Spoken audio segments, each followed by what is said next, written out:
खडसे कुटुंबामध्ये पुन्हा एकदा चोरीची घटना घडली आहे। रक्षा खडसे यांच्या पेट्रोल पंपावरील चोरीची घटना ताजी असतानाच आता खडसेंच्या मुक्ताई बंगल्यातही चोरी झाली।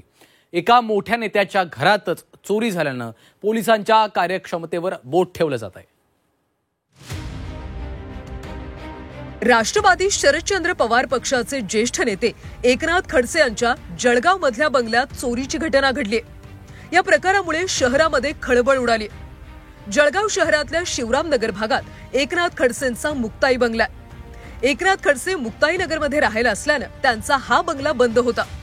सकाळी कर्मचारी बंगल्याची नियमित पाहणी करण्यासाठी गेले असता दरवाजाचं कुलूप तुटलेलं आणि सामान अस्ताव्यस्त दिसलं। त्यानंतर हा सगळा चोरीचा प्रकार उघडकीस आला। कर्मचाऱ्यांनी एकनाथ खडसेंना तात्काळ चोरीची माहिती दिली। एकनाथ खडसेंच्या तक्रारीनंतर त्वरित पोलीस घटनास्थळी दाखल झाले असून तपासाला सुरुवात करण्यात आली। आम्ही ह्या ठिकाणी आले आणि पोलीस प्रशासनाला कळवलं। आम्ही खडसे साहेबांशी चर्चा केली की या ठिकाणी आपल्या बंगल्यात चोरी झालेली आहे।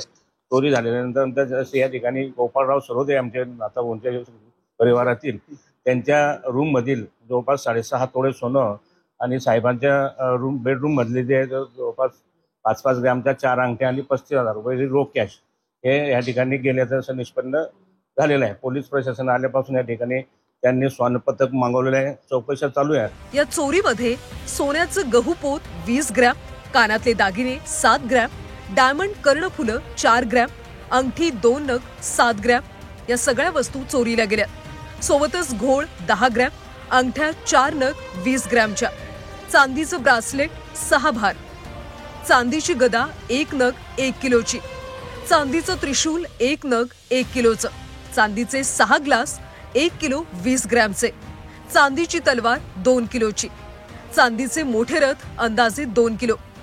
यामध्ये एकूण 68 ग्रॅम सोन्याचे दागिने चोरीला गेले, तर 7 किलो 70 ग्रॅम चांदी चोरीला गेली।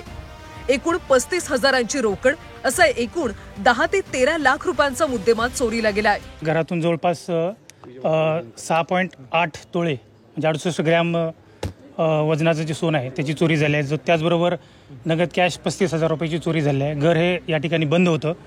त्याचबरोबर घरामध्ये केअरटेकर नाही, त्याचा फायदा घेऊन चोरट्यांनी या ठिकाणी चोरी केलेली आहे। जवळपास स्थानिक गुन्हे शाखेचा आणि पोलीस स्टेशनची अशी 2 पथकं त्या ठिकाणी गुन्हेगारांचा CCTV फुटेजच्या माध्यमातून शोध घेत आहेत। काही दिवसांपूर्वीच रक्षा खडसेंच्या मुक्ताईनगरमधल्या पेट्रोल पंपावर दरोडा टाकण्यात आला होता। रात्री बंदुकीचा धाक दाखवत आरोपींनी रोख रक्कम, मोबाईल फोन आणि CCTV DVR चोरट्यांनी लंपास केले होते। पोलिसांनी नाशिक, अकोल्यात छापे टाकून 6 जणांना अटक केली होती। ही घटना ताजी असतानाच आता खडसेंच्याच घरात चोरी झाली, त्यामुळे जळगावमध्ये पोलिसांचा धाकच उरला नसल्याचा आरोप होतोय। ब्युरो रिपोर्ट, झी 24 तास।